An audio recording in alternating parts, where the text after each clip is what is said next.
ಬೆಂಗಳೂರಿನಲ್ಲಿ ಬಿಎಂಟಿಸಿ ಚಾಲಕನ ದರ್ಪ ಪ್ರಕರಣಕ್ಕೆ ಸಂಬಂಧಪಟ್ಟಂತೆ ಇದೀಗ ಬಸ್ ಹತ್ತಿಸಲು ಯತ್ನಿಸಿದ ಚಾಲಕ ಪ್ರಶಾಂತ್ನನ್ನ ಸಸ್ಪೆಂಡ್ ಮಾಡಲಾಗಿದೆ. ಬೆಂಗಳೂರಿನಲ್ಲಿ ಬಿಎಂಟಿಸಿ ಚಾಲಕನ ದರ್ಪ ಪ್ರಕರಣಕ್ಕೆ ಸಂಬಂಧಪಟ್ಟಂತೆ ಇದೀಗ ಆ ಚಾಲಕ ಪ್ರಶಾಂತ್ ಏನಿದ್ದಾನೆ ಆತನನ್ನ ಸಸ್ಪೆಂಡ್ ಮಾಡಲಾಗಿದೆ. ಅಮಾನತು ಮಾಡಿ ಸಾರಿಗೆ ಸಚಿವ ರಾಮಲಿಂಗಾರೆಡ್ಡಿ ಆದೇಶವನ್ನು ಹೊರಡಿಸಿದ್ದಾರೆ. ಯುವತಿ ಮೇಲೆ ಬಸ್ ಹತ್ತಿಸಲು ಆ ಚಾಲಕ ಯತ್ನವನ್ನ ಮಾಡಿದ್ದ. ಚಂದ್ರ ಲೇಔಟ್ನಲ್ಲಿ ಬೆಳ್ಳಂಬೆಳಗ್ಗೆ ನಡೆದಿದ್ದಂತಹ ಘಟನೆ ಇದು. ಬಸ್ ಚಾಲಕ ಯುವತಿಯ ಮಧ್ಯೆ ಸಾಕಷ್ಟು ವಾಗ್ವಾದ ಕೂಡ ನಡೆದಿತ್ತು. ಇಂತಹ ಸಂದರ್ಭದಲ್ಲಿ ಇದೀಗ ಅಮಾನತನ್ನ ಮಾಡಿ ಸಾರಿಗೆ ಸಚಿವರು ರಾಮಲಿಂಗಾರೆಡ್ಡಿ ಆದೇಶವನ್ನ ಹೊರಡಿಸಿದ್ದಾರೆ. ಉತ್ತಮ ಆದೇಶ ಅಂತಾನೆ ಹೇಳಬಹುದು. ಯಾಕೆಂದ್ರೆ ನೀವು ಒಂದ್ಸಲಿ ವಿಜುವಲ್ಸ್ನ ಗಮನಿಸಿ, ಸ್ವಲ್ಪ ಏನಾದರೂ ಯಾಮಾರಿದ್ರೆ ಆ ಹುಡುಗಿಯ ಜೀವಕ್ಕೆ ತೊಂದರೆ ಆಗ್ತಾ ಇತ್ತು.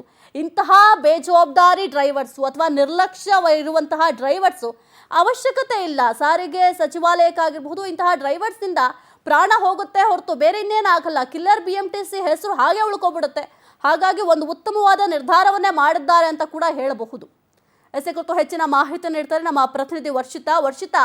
ಬೆಂಗಳೂರಿನಲ್ಲಿ ಬಿಎಂಟಿಸಿ ಚಾಲಕ ದರ್ಪವನ್ನ ಪ್ರದರ್ಶನ ಮಾಡಿದ್ರು. ಇದೀಗ ಅವರಿಗೆ ತಕ್ಕ ಉತ್ತರವನ್ನ ಕೊಟ್ಟಿದ್ದಾರೆ ಸಾರಿಗೆ ಸಚಿವರು.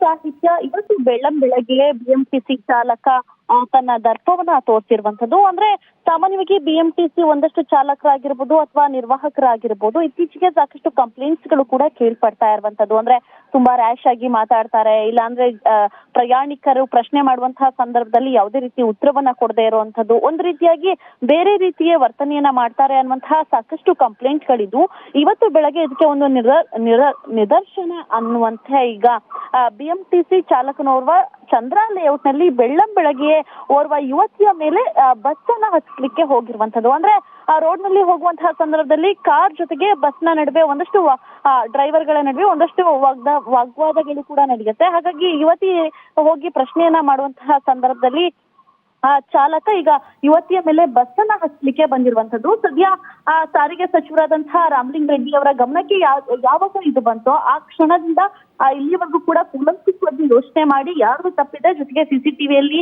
ಆ ವಿಜುವಲ್ಸ್ ಗಳನ್ನ ನೋಡೋದಾಗಿರ್ಬೋದು ಅಥವಾ ಎಲ್ಲಿ ತಪ್ಪಾಗಿದೆ, ಯಾವ ರೀತಿ ಆಯ್ತು ಅನ್ನುವಂಥದ್ದನ್ನ ಕೂಲಂಕುಷವಾಗಿ ಯೋಚನೆ ಮಾಡಿ ಈಗ ಸದ್ಯ ಚಾಲಕ ಪ್ರಶಾಂತ್ ಅನ್ನ ಅಮಾನತು ಮಾಡಿರುವಂತದ್ದು. ಇದು ನಿಜಕ್ಕೂ ಮೆಚ್ಚುಗೆಯನ್ನ ವ್ಯಕ್ತಪಡಿಸುವಂತಹ ವಿಚಾರವೇ. ಯಾಕಂದ್ರೆ ಒಂದಷ್ಟು ಕಂಪ್ಲೇಂಟ್ಗಳು ಹೋಗುವಂತಹ ಸಂದರ್ಭದಲ್ಲಿ ಬರೀ ಇಲ್ಲ ಬಿಎಂಟಿಸಿ ಚಾಲಕರು ಈ ರೀತಿ ಮಾಡಲ್ಲ ಅನ್ನುವಂಥದ್ದನ್ನ ಯಾವಾಗ್ಲೂ ಕೂಡ ಡ್ರೈವರ್ ಗಳನ್ನ ಒಂದು ರೀತಿಯಾಗಿ ಸಪೋರ್ಟ್ ಮಾಡ್ಕೊಂಡೇ ಬಂದಂತಹ ಬಿಎಂಟಿಸಿ ಇವತ್ತು ಒಂದು ಖಡಕ್ ನಿರ್ಧಾರವನ್ನ ತಗೊಂಡಿರೋದಕ್ಕೆ ಈಗ ಮೆಚ್ಚುಗೆ ಕೂಡ ವ್ಯಕ್ತವಾಗ್ತಾ ಇದೆ. ಸಾಹಿತ್ಯ ಬರೀ ಇದೊಂದು ಬಸ್ ಮಾತ್ರ ಅಲ್ಲ, ಸತತವಾಗಿ ಬೆಂಗಳೂರಿನ ಸಾಕಷ್ಟು ಬಿಎಂಟಿಸಿ ಬಸ್ಗಳ ಡ್ರೈವರ್ ಜೊತೆಗೆ ಕಂಡಕ್ಟರ್ ಗಳ ಕತೆ ಇದೇ ಆಗಿರುವಂತದ್ದು.